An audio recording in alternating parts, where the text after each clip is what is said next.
Oke, baik teman-teman. Jadi kali ini kita akan membahas ya suatu materi si bangunan yang akan dibawakan oleh saya. Seperti biasa, materi yang akan dibawakan oleh saya sendiri, Markus Yahan. Ya.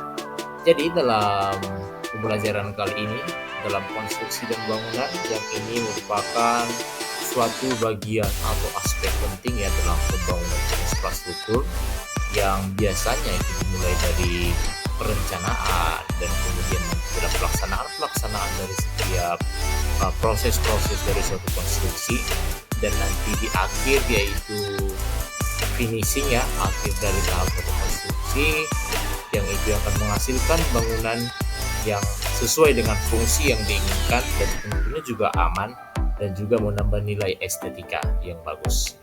Oke, baik. Kita mulai dari tahap perencanaan dari suatu desain. Yang pertama itu ada analisis tapak. Yang ini tentunya seringkali kita harus bisa memahami kondisi-kondisi lahan yang dimana itu merupakan suatu tempat dalam proyek yang akan didirikan atau strukturnya, dan juga kita harus bisa melihat aspek topografi dan apa keadaan-keadaan di lingkungan sekitar yang merupakan ini akan menjadi suatu penilaian kita dalam konsep suatu desain, yaitu untuk nantinya kita akan bisa mengetahui fungsi, estetika, dan kebutuhan pengguna dalam suatu struktur bangunan. Dan kemudian dari situlah kita bisa mengetahui sehingga kita dapat merancang yang sering kita katakan menggambar ya, kita gambarkan yang sering kita sebut dengan gambar teknik, yaitu merancang konstruksi dan sistem bangunan untuk mewujudkan konsep yang sesuai dengan keinginan kita, dan kita bisa mendesain ya sesuai dengan keinginan kita maupun keinginan dari si pemilik proyek. Oke, dan selanjutnya setelah kita tadi memahami aspek-aspeknya sebelumnya, jadi kita harus bisa memilih material sesuai dengan penilaian kita sebelumnya, baik itu dari kualitas bahan ya untuk menjamin tentunya ketahanan bangunan, dan kemudian ya harus diseimbangkan juga dengan efisiensi biaya. Jadi kita di sini harus tahu kualitas material yang bagus dan juga sejalan standar dengan biaya yang akan dikeluarkan. Dan kemudian adalah kita harus bisa di aspek lingkungan untuk memperhatikan dampak material terhadap lingkungan seperti aspek keberlanjutan dan juga nanti jika diperlukannya daur ulang. Dan selanjutnya proses konstruksi. Seperti biasa dalam memulai suatu proses ya, kita harus bisa merancang, mempersiapkan yang merupakan tahap awal yang dalam halnya ini meliputi mobilisasi peralatan, pembersihan lahan, dan penggalian fondasi. Dan setelah itu kita bisa melanjutkan ke struktur-struktur yang kita inginkan sesuai dengan desain kita ya, sesuai dengan desain dari yang kita rencanakan, dan juga itu kita masukkan seperti kerangka utama seperti fondasi, kolom, dan balok dari struktur tersebut.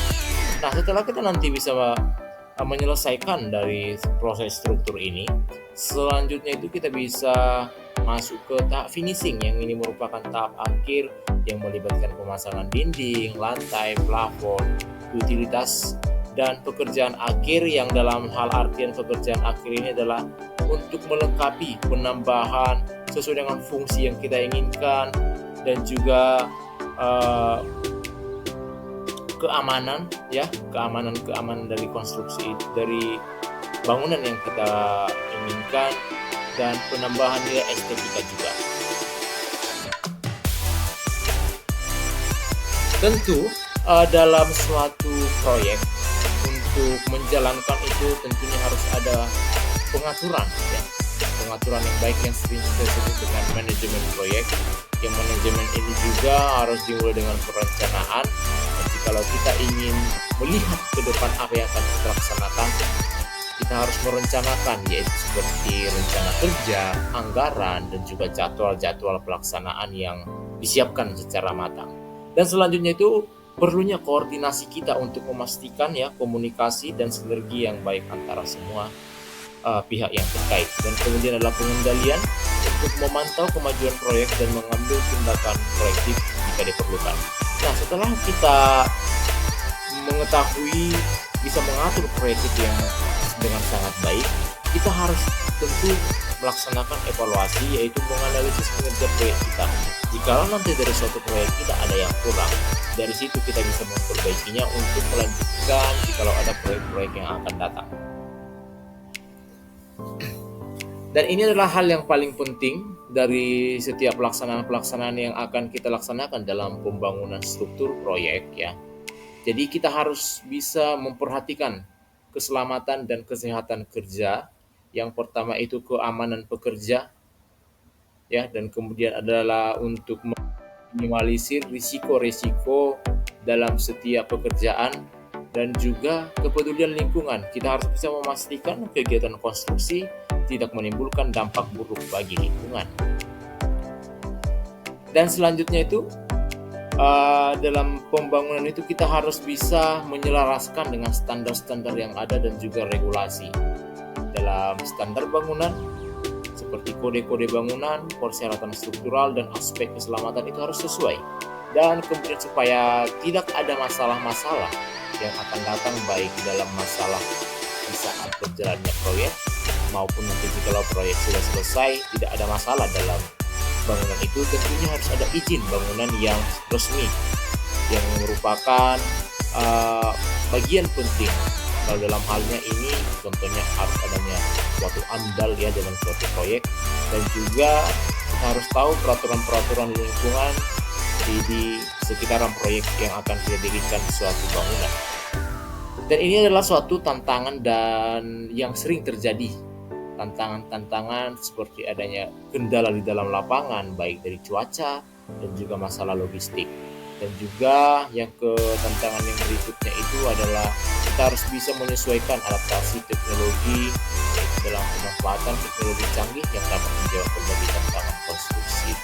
Dan kemudian adalah pembangunan berkelanjutan yang memperhatikan aspek lingkungan dan sosial menjadi prioritas dari suatu proyek yang akan berjalan. Jadi itu dia untuk suatu materi yang sama-sama kita pahami dalam suatu pembelajaran konstruksi dari bangunan. Sampai ketemu di pembahasan kita selanjutnya. Terima kasih.